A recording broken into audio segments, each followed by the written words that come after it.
போஜ் சலா side அப்படிங்கிறது மத்திய பிரதேசில் இருக்கிற ஒரு 11th செஞ்சுரி மோனுமெண்ட். கரண்ட்லி வந்து பார்த்தீங்கன்னா அது ஆர்கியாலஜிக்கல் சர்வே ஆஃப் இந்தியா அவங்களோட ப்ரொடெக்ஷன் ஸ்கீல எடுத்திருக்காங்க.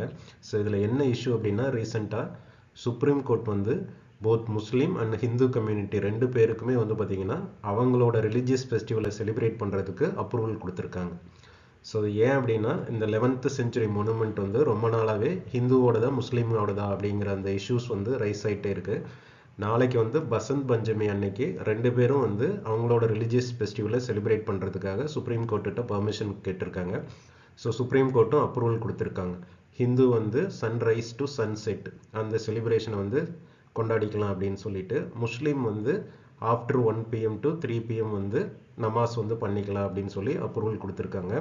ஸோ இதை ஃபஸ்ட்டு யார் கன்ஸ்ட்ரக்ட் பண்ணாங்க அப்படின்னா பராமரா டைனஸ்டியிலேருந்து போஜா அப்படிங்கிற ஒரு கிங் வந்து கன்ஸ்ட்ரக்ட் பண்ணியிருப்பார்.